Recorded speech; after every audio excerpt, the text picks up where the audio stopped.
Most people drive past this strange red plant without giving it a second glance. Some even mistake it for something poisonous and avoid it completely. But what if I told you this so-called roadside weed once fed entire communities, healed wounds, preserved leather, colored clothing, and may contain more antioxidants than many of the fruits we eat today? Its story began millions of years ago, survived the Ice Age, shaped indigenous cultures, crossed the Atlantic to become Europe's prized ornamental tree, and then mysteriously disappeared from public memory. So, how did one of North America's most useful plants become one of its most misunderstood? The shrub people are cutting down grows tall clusters of deep red cones, and those cones taste like cold lemonade, straight off the branch. Crushed and dried, they become the tart, ruby-colored spice that gives Middle Eastern cooking its signature tang. 400 years ago, wealthy English gardeners paid serious money to grow this exact American plant as a prized ornamental. Today, it still grows wild, for free, across more than 30 states. So why do so many Americans look at it and immediately reach for a chainsaw? This is the incredible history of Staghorn Sumac, and a case of mistaken identity almost 4 centuries in the making. This story does not begin with a chainsaw buzzing through a roadside thicket. It does not begin with someone clearing a field or cutting down a shrub they believe is dangerous. It begins with something far more ordinary and far more powerful. It begins with a name. A single name that, by pure coincidence, ended up being shared by 2 very different plants. That shared name has created one of the most widespread botanical misunderstandings in North America. For generations, countless people have looked at the bright red clusters of Staghorn Sumac and immediately assumed one thing. That's poison sumac. And with that single assumption, the plant was judged, before anyone ever took a closer look. Now, to be fair, the fear itself did not come from nowhere. Poison sumac is absolutely real. It is one of the most irritating plants in North America.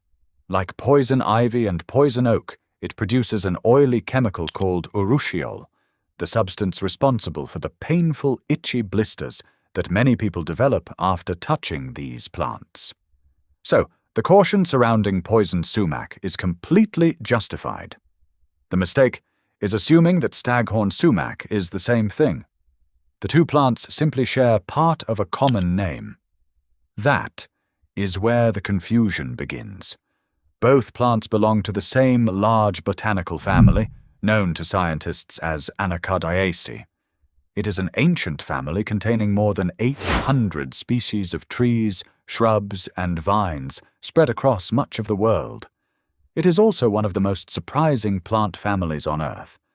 But somewhere along the way, a very simple chain of reasoning took hold. It has the word sumac in its name. Poison sumac causes rashes.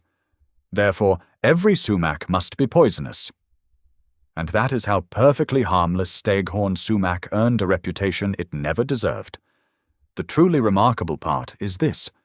Distinguishing these 2 plants is astonishingly easy. Let's start with Staghorn Sumac. The first thing you notice is its fruit. Throughout late summer, autumn, and often well into winter, Staghorn Sumac carries dense clusters of tiny berries packed tightly together into upright cones. These cones are deep crimson, or rich burgundy red. They stand proudly at the ends of the branches like miniature torches reaching toward the sky. Even after snow falls, those brilliant red cones often remain standing, creating one of winter's most recognizable sights. Now look at the branches themselves. Young stems are covered in a soft layer of fine brown hairs. Run your fingers across them, and they feel remarkably similar to the velvet coating on the antlers of a young deer. That soft texture inspired the plant's common name, Staghorn Sumac. Its leaves make it even easier to recognize. Each leaf can grow more than 2 feet long and is made up of dozens of narrow leaflets arranged along a central stem, giving the entire leaf a graceful, feather-like appearance. Then, as autumn arrives, the transformation begins. The leaves burst into blazing shades of scarlet, crimson, orange, and fiery red. Entire hillsides can appear to glow, as if the landscape itself has caught fire. It thrives in dry, open places, where many other shrubs struggle. You find it along roadsides, at the edges of abandoned fields, on rocky hillsides, beside railroad tracks. Now compare that with poison sumac. Almost everything about it is different. Instead of bright red berry clusters standing upright, poison sumac produces loose clusters of berries that hang downward beneath the branches. The berries are not red at all. They are pale green, creamy white, or grayish white. Rather than forming dense cones, they appear as small, separate fruits dangling gently from slender stems. The branches are smooth. There is no fuzzy velvet, no soft hairs, nothing resembling a deer's antlers. But perhaps the biggest clue is not the plant. It's the habitat. Poison sumac absolutely loves water, not just moist soil. Standing water. It grows in swamps, peat bogs, marshes, flooded forests, wetlands, where your boots sink deep into the mud. In fact, many experienced naturalists teach a simple rule that can be remembered in a single sentence. Red berry cones standing upright on dry ground. Safe. White berries hanging down in a swamp. Leave them alone. That is essentially the entire identification test. 10 seconds. A quick glance at the berries, a quick look at the branches, a quick awareness of where the plant is growing. And yet, despite how simple the distinction really is, whole generations have spent decades cutting down a harmless native shrub, because no one ever taught them those 10 seconds of knowledge. And one of North America's most valuable native shrubs became guilty by association, condemned not for what it is, but for sharing half of its name with a very different plant. Most people have never heard this next part of the story.